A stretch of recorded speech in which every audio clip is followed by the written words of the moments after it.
함께 보실 하나님 말씀은 신약성경 고린도전서 2장입니다. 오늘 7월 2일 고린도전서 2장을 읽는 날인데 2장 중에서 11절부터 16절까지 고린도전서 2장 11절부터 16절까지 말씀을 함께 살펴보도록 하겠습니다. 신약성경 265쪽 전후를 보시면 되겠습니다. 고린도전서 2장 11절부터 16절까지 말씀.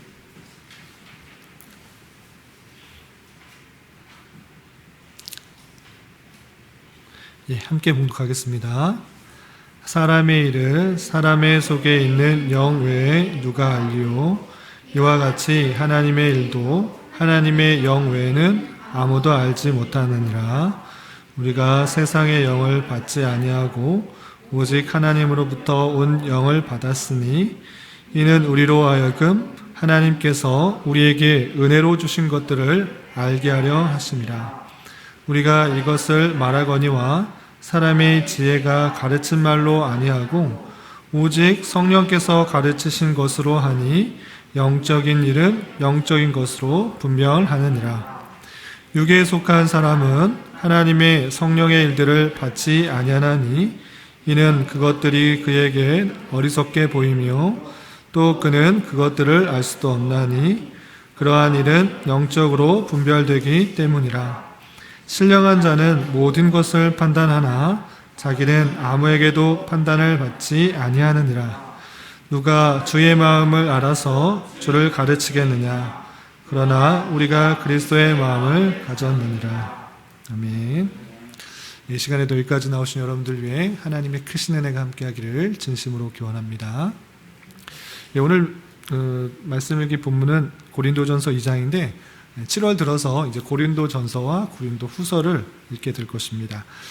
우리가 수요 성경 공부 시간에 바울 서신을 배우면서 고린도전서, 고린도후서 배경을 잘 배웠는데 배경만 이렇게 배우고 그 내용은 읽으신 분도 있겠지만 읽지 않으신 분도 있어서 오늘 7월에 들어서 고린도전서 후서를 읽게 될 텐데 그 내용이 주는 더 풍성함, 배경을 아는 상태에서 그 내용들을 보면 더 잘 이해할 수 있으리라 생각되면서 7월 한 달도 고린도전 후서를 통해서 말씀의 풍성한 은혜가 저와 여러분들 가운데 함께 했기를 진심으로 기원합니다. 고린도전서 우리 지난 시간에 배웠지만 한참 전이라서 잊어버릴 수 있을 것 같아서 간단하게만 정리하고 넘어가면 고린도전서는 바울 사도께서 2차 전도 여행 때 세운 고린도 지역의 그 교회에게 보내는 편지입니다.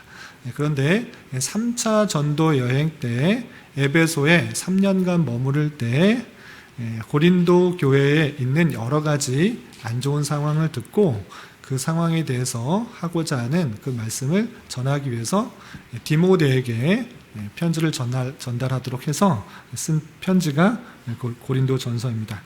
그래서 고린도 교회에 여러 가지 문제들이 있는데 그 문제들을 해결할 수 있도록 쓴 편지가 고린도 전서인 것입니다.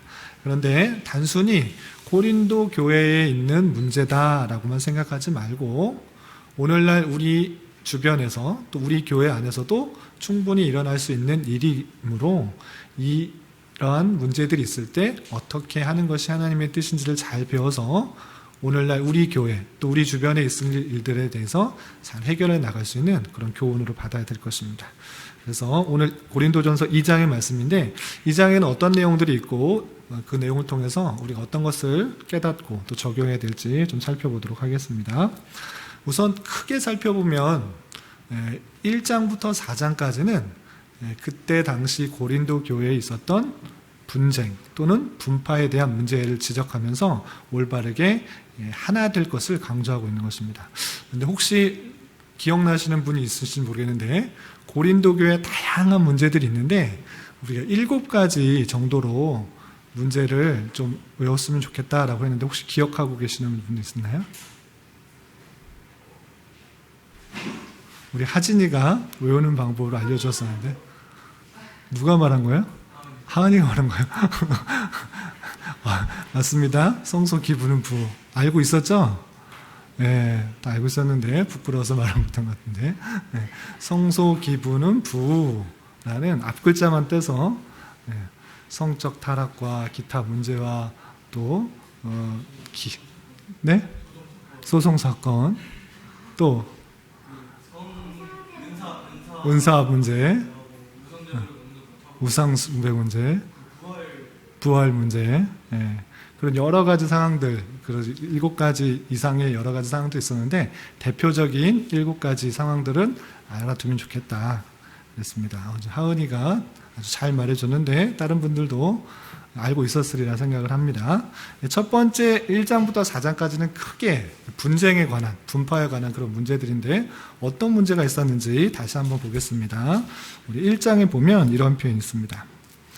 1장 11절 12절에 보면 제가 한번 읽어보겠습니다.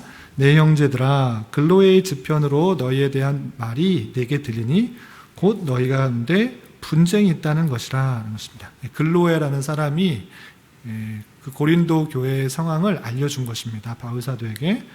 바울 사도가 들어보니까 분쟁이 있다라는 소식을 듣게 된 것입니다. 그래서 이 고린도 교회에 아주 큰 분쟁이 있구나를 알 수 있습니다. 어떤 분쟁인가? 12절에 보면 너희가 각각 이르되 나는 바울에게, 나는 아볼로에게, 나는 게바에게, 나는 그리스도에게 속한 자라 이렇게 판단한다는 것입니다. 그러니까 나는 어떤 사람 밑에 있는 사람이다. 나는 누구의 제자다. 누구 파다. 이렇게 각각 나뉘어져 있는 모습을 볼 수 있는 것입니다. 그래서 교회 안에 있으면서도 나는 누구 선생님 밑에서 누구 밑에서 있다라는 그런 분쟁과 분파, 당파가 나뉘어져서 하나가 되지 못한 그런 모습이 있었다라는 것입니다. 그래서 바울 사도는 너희들 그렇게 나뉘어져 있는 것이 아니라 하나가 되어야 된다라는 것들을 강조하고 있습니다. 그래서 1장 10절에 이렇게 표현하고 있습니다. 1장 10절에 보면 형제들아 내가 우리 주 예수 그리스도의 이름으로 너희를 권하노니 모두가 같은 말을 하고 너희 가운데 분쟁이 없이 같은 마음과 같은 뜻으로 온전히 합하라. 그러니까 나뉘지 말고 여러 가지 분쟁과 분파, 당파가 나뉘어서 하나 되지 못하는 그런 모습이 있을 때 누구에게 속하느냐가 중요한 것 아니다. 하나가 되는 것, 같은 마음을 갖는 것, 그것이 중요하다라는 것들을 1장에서도 말하고 2장에서도 말하고 3장에서도 말하고 4장에서도 계속적으로 그렇게 하나야 되어야 되는 이유를 설명하고 있는 것입니다. 그런데 특별히 2장에서는 무엇을 말하는가? 바울 사도의 경험을, 바울 사도가 고린도 교회에 복음을 전한 예를 들어서 너희가 그렇게 누구파 이렇게 나뉠 이유가 없다라고 알려주는 것입니다. 그럼 바울 사도가 고린도 교회에 복음을 전할 때 어떻게 전했는가? 그것이 2장 1절부터 5절에 이렇게 표현되는 것입니다. 2장 1절에서 보면 형제들아 내가 너희에게 나아가 하나님의 증거를 전할 때 말과 지혜의 아름다운 것으로 아니하였나니 라고 하고 있습니다. 바울 사도가 고린도 지역에 가서 성도들에게 전도를 할 때 어떻게 했는가? 아주 유창한 말로, 아주 수사학적으로 멋있는 말로 논리 정연하게 구체적으로 연설문을 잘 써서 복음 전도회문을 잘 써서 또는 설교문을 완벽하게 잘 써서 이렇게 전하는 방법으로 했다 안 했다? 하지 않았다 이렇게 표현하고 있습니다. 말과 지혜의 아름다운 것으로 겉으로 보기에 아주 좋은 것 그렇게 하지 않았다. 어떻게 했는가? 2절 보면 내가 너희 중에서 예수 그리스도와 그가 십자가에 못 박히신 것 외에는 아무것도 알지 아니하기로 작정하였습니다. 그러니까 다양한 외적인 사람이 볼 때 정말 멋있게 말하고 정말 논리 정연하게 말하고 수사학적으로 정말 감동이 되는 것 같이 말하는 방법, 사람들이 인간적으로 생각할 때 멋있고 아름다운 방법을 하지 않고 나는 이것 외에 알지 않기로 작정했다. 그 말은 이것만 전해야겠다라고 한 것입니다. 뭐였냐? 예수 그리스도와 그가 십자가에 못 박힌 것 외에는 아무것도 알지 않기로 했다. 다양한 방법, 아름다운 방법, 말과 지혜의 외적인 방법을 쓰지 않고 예수 그리스도와 십자가만 알고 그것만 전하겠다 이렇게 표현하고 있는 것입니다. 그리고 실제적으로도 3절에서 보면 바울 사도가 바울 사도가 이 고린도에 이르렀을 때 외적으로 어떤 모습이었는가 3절에 이렇게 표현되고 있습니다.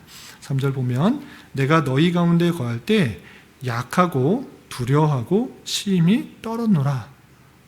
복음을 전한 사람이 아주 멋있게 담대하게 그들에게 외치고 선포하고 아주 멋있고 또 아주 유창한 연설로 그들에게 복음을 전해야 되는데 그런 것이 아니라 실제로 바울 사도는 고린도에 있을 때 약하고 두려워하고 심히 떨면서 예수 그리스도와 십자가만 전하고 있는 그런 모습을 보이고 있습니다.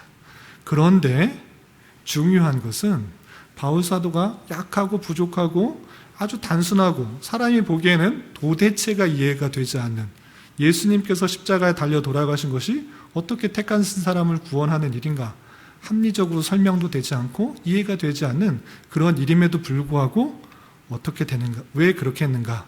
바울은 4절, 5절을 보면 복음이 전해지게 되고 복음이 믿어지게 되는 것은 사람의 힘, 사람의 지혜, 외적으로 드러난 것으로 이루어지는 것이 아니라 오직 하나님의 능력으로 일어나는 것이라는 것들을 알려주기 위해서 그렇게 했다라고 표현하고 있는 것입니다. 4절, 5절 보면 내 말과 내 전도함이 설득력이 있는 지혜의 말로 하지 않고 다만 성령의 나타나심과 능력으로 하여 너희 믿음이 사람의 지혜에 있지 아니하고 다만 하나님의 능력에 있게 하려 하였노라 라고 되어 있습니다. 그러니까 바울 사도는 고린도 교회 성도들에게 다양하게 외적으로 아름다운 방법으로 또 논리적인 방법으로 사람의 지혜로 합리적으로 이렇게 말해서 설득하려고 하는 것이 아니라 십자가와 그리고 예수 그리스도 아주 단순한 복음을 전했고 두렵고 떨림으로 약한 모습 가운데 전했음에도 불구하고 그것은 하나님께서 택하신 백성들에게 주시는 하나님의 능력이 나타나게 하기 위해서 그렇게 행했다라고 표현하고 있는 것입니다. 여기서 아주 중요한 진리의 내용이 나오는데 복음이 전해지는 것, 내가 전도할 때 내가 어떻게 말을 잘 설명하고 합리적이고 아름다운 방법으로 설득해서 그 사람이 믿어지는 것이 아니라 아주 단순한 이야기일지라도 하나님께서 택하신 백성이라면 그 단순하고 확실한 그 예수님과 그 십자가 사건이 믿어지게 된다라는 것입니다. 이것이 하나님의 능력이기 때문에 이루어진다라고 표현하고 있는 것입니다. 그 내용이 6절부터 16절까지 아주 그 방법에 대해서 잘 설명하고 있는데 내가 비록 잘 설명하지 못하고 수사학적으로 또는 지혜의 말처럼 아름답게 설명하지 않더라도 그것을 믿게 하는 것, 사람을 믿어지게 하는 것은 성령의 역사이다. 하나님께서 택하신 백성에게 이미 영광을 주기 위해서 구원을 얻게 해주시기 위해서 약속하신 것이고 그것은 성령께서 그 사람에게 믿음을 허락해 주심으로 그가 믿게 되는 것이고 구원을 받게 되는 것이다 라는 것들을 알려주고 있는 것입니다. 그 내용이 6절에 쭉 있는데 달지는 않고요. 몇몇 구절만 한번 읽어보겠습니다. 6절 7절 그러나 우리가 온전한 자들 중에서는 지혜를 말하노니 이는 세상의 지혜가 아니요 또 이 세상에 없어질 통치자들의 지혜도 아니요 7절 오직 은밀한 가운데 있는 하나님의 지혜를 말하는 것으로서 곧 감추어졌던 것인데 하나님이 우리의 영광을 위하여 만세전에 미리 정하신 것이라 라고 하는 것입니다. 사람의 지혜에 있는 것이 아니라 하나님의 능력에 있는데 그럼에도 불구하고 어떤 사람, 경건한 사람 중에는 그것이 지혜다라고 표현할 때 그 지혜가 세상 사람들의 지혜가 아니고 권세자들, 통치자들의 지혜, 눈에 보이는 합리적이고 설득력 있는 그런 지혜가 아니라 하나님의 지혜를 말하는 것인데 그 하나님의 지혜는 무엇이냐? 그것은 택하신 백성들에게 하나님의 복음이 전해짐으로 말미암아 성령께서 그 복음을 듣게 하시고 믿음을 주게 하시고 믿게 하시는 놀라운 하나님의 능력이자 지혜다라고 표현하고 있는 것입니다. 그리고 그것은 그런 놀라운 계획은 놀라운 능력과 놀라운 지혜는 만세전에 미리 정하셨다 이렇게 표현하고 있는 것입니다. 그러니까 우리가 구원받는 것은 우리가 어떤 결단, 우리의 노력, 우리의 외적인 스스로의 힘이 아니라 내가 결단력이 좋고 이해력이 좋고 판단력이 좋고 믿음이 좋아서가 아니라 하나님께서 택하신 백성들을 구원하게 하시려는 하나님의 계획과 작정, 그리고 하나님의 섭리 가운데 있다라고 표현해 주고 있는 것입니다. 그래서 10절에 이렇게 표현되어 있는 것입니다. 좀 건너뛰어서 10절. 오직 하나님이 성령으로 이것을 우리에게 보이셨으니 성령은 모든 것 곧 하나님의 깊은 것까지도 통달하시느라. 성령 하나님께서 그 모든 것들을 아시기 때문에 그 모든 것들을 아시고 어떻게 하시는가? 좀 건너뛰어서 13절. 우리가 이것을 말하거니와 사람의 지혜가 가르친 말로 아니하고 오직 성령께서 가르치신 것으로 하니 영적인 것은 영적인 것으로 분별하느니라. 지혜, 사람의 지혜로 말미암아 알아주는 것이 아니고 성령께서 가르친 것으로, 영적인 것으로 분별한다. 그 성령께서 그 마음을 주장하여 주셔서 믿게 하는 것이고 영적인 것을 알게 해주신다. 이렇게 표현하고 있는 것입니다. 이해가 되십니까? 그 내용들을 잘 설명하고 있는 것입니다. 한 구절 한 구절 설명하면 좋은데 새벽 기도 내용을 좀 참조하시고 오늘은 그걸 똑같이 하기보다는 그런데 왜 이것들을 설명하고 있는가? 왜 이렇게 구원받는 방편을 고린도 교회에게 잘 설명하고 있는가를 생각해야 됩니다. 그 이유는 무엇이냐면 고린도 교회 성도가 난 바울파다, 난 게바파다, 난 그리스도파다, 난 아볼로파다, 나는 그리스도파다 라고 팔을 자꾸 나누면서 생각하는 게 무엇이냐면 외적인 모습을 보면서 참 저 사람은 좋다, 저 선생님은 좋다, 저 목사님은 참 따를만 하다라고 생각하면서 그 모습을 따라간다라는 것입니다. 그런데 정말 중요하게 생각해야 될 것은 그 외적인 모습들을 따라가는 것이 아니라 어떤 교사, 어떤 목사님의 외적인 모습을 따라가는 것이 아니라 그 믿음이 생기게 하시는 것은 오직 하나님께서 성령을 통해서 효력을 입히시는 것이기 때문에 외적인 선생님이 누구인지가 중요한 것이 아니다라는 것들을 강조하고 있는 것입니다. 단순히 나는 그리스도 외에 십자가 외에 전하지 않았다, 이것을 말하고 싶은 것에 그치는 것이 아니라 그 말하고 있는 그 중심에 있어서 정말 중요한 것은 사람의 외적인 모습들을 따라가는 것이 아니라 그 내면 속에서 영적으로 보이지 않는 것을 움직이시는 분이 성령님이시기 때문에 외적인 것을 보는 것이 아니라 그 안에서 일하시는 성령님을 봐야 될 것을 교훈하고 있는 것입니다.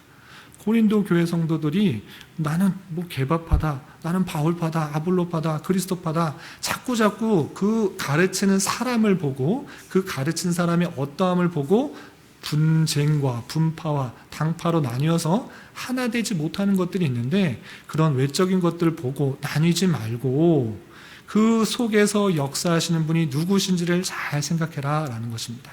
그래서 그 안에서 그 속에서 역사하시는 분이 성령 하나님이시기 때문에 우리는 그 성령 하나님의 모습을 따라서 더욱더 하나 되게 해야 된다라는 것들을 알려주고 있는 것입니다.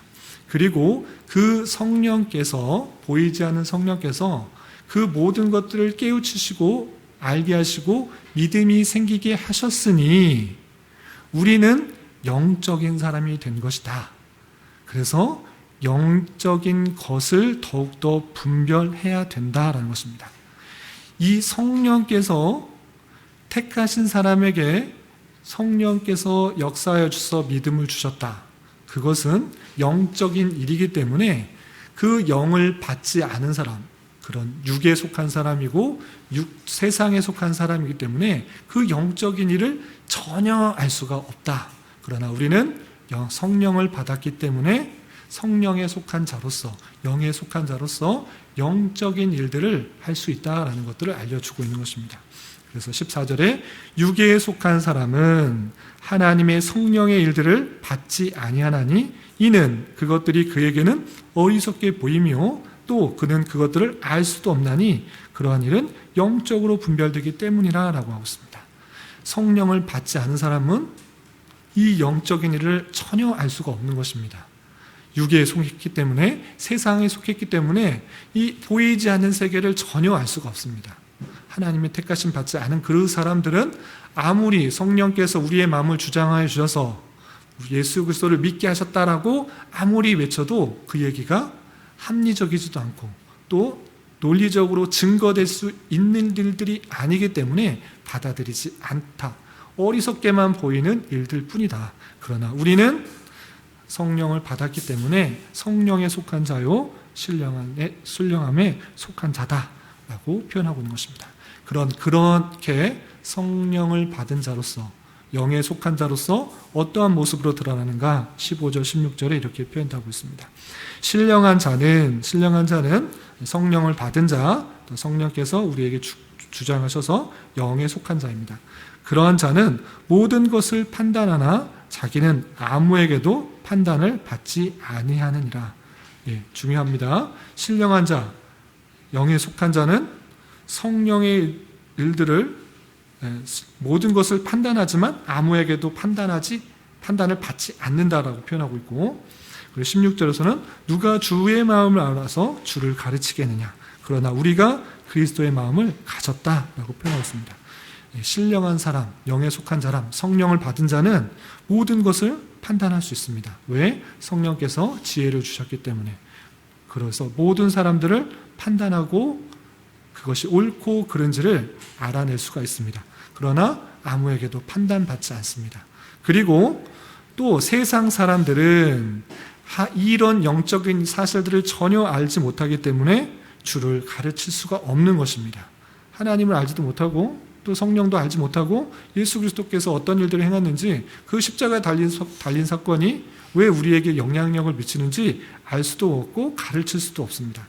그러나 이 사도 바울과 그의 일행들, 동행자, 동역자들은 그리스도의 마음을 가졌다. 성령의 그 마음을 품었기 때문에 그 영적인 모든 사실들을 알고 가르치는 것이다 라고 표현하고 있는 것입니다. 그렇기 때문에 중요한 것은 누구에게 속았다, 나는 누구의 파다, 외적인 것을 가지고 계속적으로 사람의 모습들을 바라보는 것이 아니라 우리는 성령에 속한 자이기 때문에 영적인 사실들을 분별할 수 있어야 된다라는 것입니다. 분파로 나뉘는 이유가 무엇이냐, 분쟁이 나는 이유가 무엇이냐, 외적인 것들만 바라본다는 것입니다.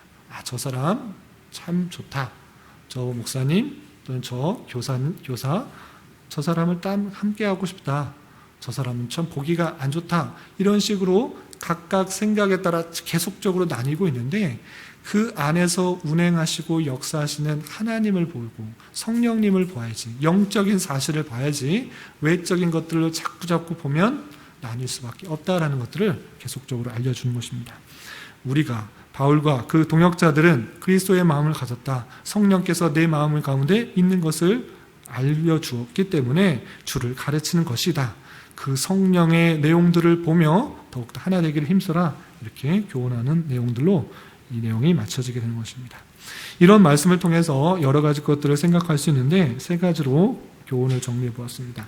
첫 번째, 바울 사도가 강조하고 계속적으로 강조하고 있는 내용이 무엇이냐면 1장부터 4장까지는 다양한 내용들을 말하고 있지만 그 핵심 내용은 하나입니다. 분쟁, 분파, 이것들을 없애려고 계속적으로 말하고 있는 것입니다.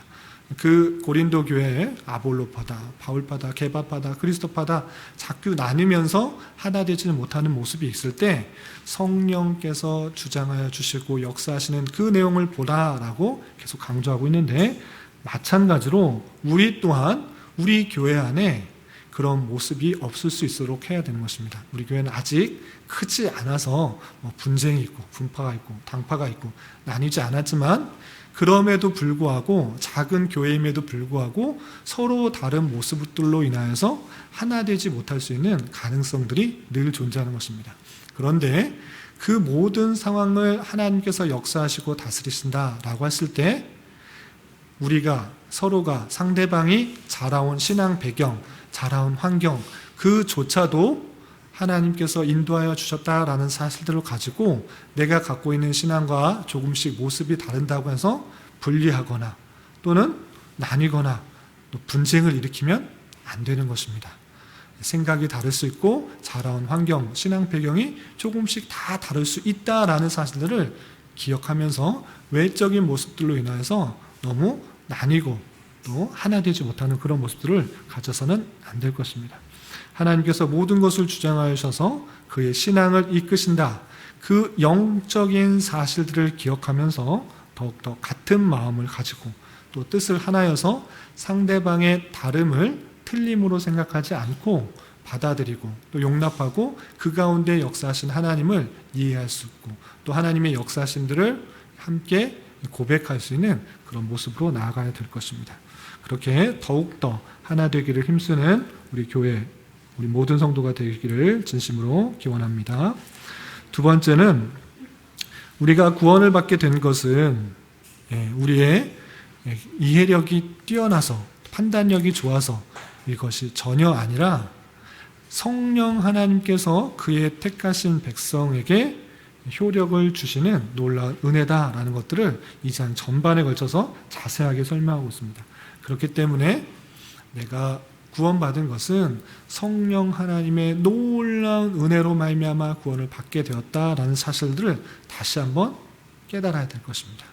내 힘, 내 노력, 내 선행, 어떠함도 아니라 예수 그리스도의 보혈의 피가 성령 하나님께서 나에게 효력을 미쳐 주어서 믿게 되는 놀라운 은혜가 있게 됨으로 말미암아 구원을 얻었다. 그 모든 사실이 하나님의 은혜다라는 사실들을 우리는 말씀을 통해 계속적으로 깨달아야 되는 것입니다. 나의 어떠함 때문이 아니라 나는 부족하고 타락하고 계속 불순종하고 하나님의 말씀을 따를 수 없는 모든 사람이지만 그 모든 연약함에도 불구하고 하나님의 택하신 백성에게 베푸시는 놀라운 은혜가 임하여 주심으로 말미암아 구원을 얻었다라는 사실들을 기억하면서 날마다 감사 찬송을 올려드리는 자가 되어야 되는 것입니다. 내 죄성 때문에 무너지지 말고 내 부족함 때문에 무너지지 말고 이렇게 부족한 자도 하나님의 택하심을 받아 구원을 얻었다라는 것들로 감사 찬송을 늘 하나님께 돌릴 수 있는 저와 여러분이 되시길 바랍니다. 마지막으로 하나님의 영을 받은 자로서 우리는 예수 그리스도가 믿어진다라고 했을 때는 성령께서 우리의 마음을 주장하셔서 하나님께 속한 자로, 성령에 속한 자로, 영에 속한 자로 부르심을 받은 것입니다. 그런 속한을 받은 자는 더욱더 무엇을 생각해야 되냐라고 할 때는 육적인 것에 대해서 너무 마음을 두는 것이 아니라 영적인 사실에 더욱더 마음을 쏟아야 되는 것입니다. 그냥 육적인 일들과 영적인 일들이 있는데 그냥 외적으로 드러나는 일들에만 너무 마음을 뺏겨서는 안 된다는 것입니다. 그 안에 보이지 않는 하나님의 손길이 있고 또 사탄의 역사들도 있는 것입니다. 그 모든 것들을 분간할 줄 아는 사람이 영에 속한 자들인 것입니다. 그러나 세상에 속한 자, 육에 속한 자는 이 사실을 전혀 알지 못합니다. 그냥 단순히 눈에 보이기에 좋은 대로 그냥 이 땅에서 살아가는 삶이 즐거운 대로 자기의 욕구와 자기의 만족과 자기의 즐거움을 위해서 사는 그런 삶으로 점철된 인생입니다. 그러나 우리는 영적인 사실을 깨닫고 아는 자로서 그 이면에 내가 당하는 사건과 상황과 환경 이면에 하나님께서 인도하시는 섭리의 방편이 있다. 그리고 우리를 어렵게 하고 하나님과의 관계를 멀어지게 하는 사단의 손길이 있다. 이 영적인 사실들에 대해서 더욱더 민감하게 반응하는 자가 영에 속한 자인 것입니다. 세상에 속한 자와 다르게, 육에 속한 자와 다르게 영에 속한 자로서 우리가 삶을 살아갈 때 보이지 않는 이면의 세계까지 관심을 두며 더욱더 민감하게 영적으로 반응할 수 있는 우리가 되어야 될 것입니다. 이러한 삶을 살아갈 수 있는 저와 여러분, 우리 모두가 될 수 있기를 진심으로 기원합니다.